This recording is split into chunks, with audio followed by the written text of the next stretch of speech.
My brother told me I should make a YouTube video showing you what I know about hydrographic dipping.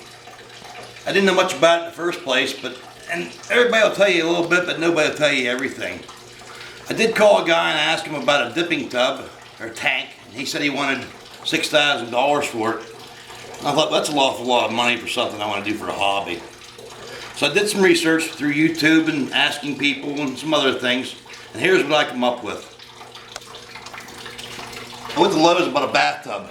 It's 5 foot long, 2 foot wide, and about 12 inches deep. It's made out of porcelain, so it doesn't rust. And I needed something to heat it, to bring the water up from like tap temperature up to dipping temperature. So I got on the internet and I found it's a heater for an aquarium. It'll bring my water, you can see it steaming there, up to about 90 degrees if I need it that hot, but I don't. I mostly dip between like 70 and 80 degrees. I needed a pump, so I wasn't sure what to use, so I went and got a pond pump or a waterfall pump like you'd have for your backyard.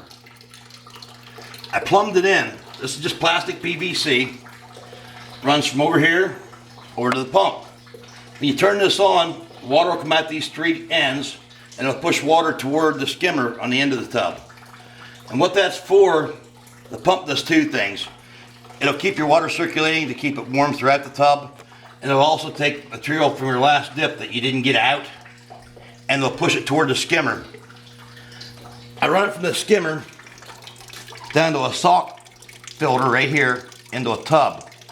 That catches all the debris and all the particles, and basically it's pretty clean water in there. So you can repeat that. Once that gets down below the skimmer, you can take that same water and dump it in and flush your tub out. That way you don't have to use a bunch of new water. This tub here holds about 75 gallons. And if you dip a couple of different things, you just keep filling it up if you don't clean it. Okay, problem solved. Now, I had to build some dams because I tried dipping once without a dam and it pushed my material all over the tub and I got a bad dip out of it. So I took just a 2x4 and some flashing, aluminum flashing, screwed it fast. It sets like that, and it sets like that. Now you can put your material in there and it'll float, and you get a dip, it won't push your material away and it stays in one spot, and it works. I'll show you the pump.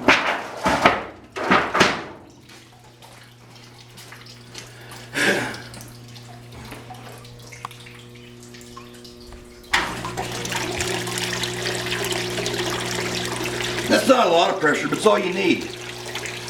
If you look at it, it's starting to shove that stuff right now toward that. Now when I'm not cleaning my tank, I have a little thermometer that kind of hangs right here. And I can see what the temperature of my water is. That's pretty much it. I have about $250 in it, something like that. The PVC I had laying around. I did have to buy these ends.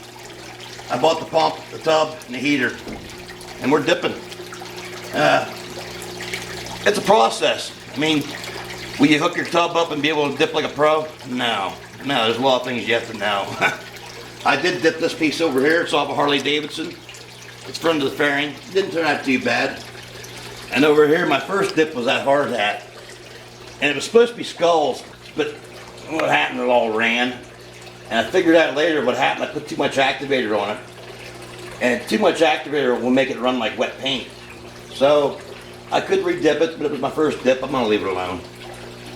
But we're getting better. And we're going to do some dips here today. We'll let you take a look at it and see what you think. But don't spend $6,000 on a dipping tank, especially if you're not going to do it for a living. If you're going to do it for a hobby, build one. And that's about it. Thanks for watching. I'll show you some dips in a little while.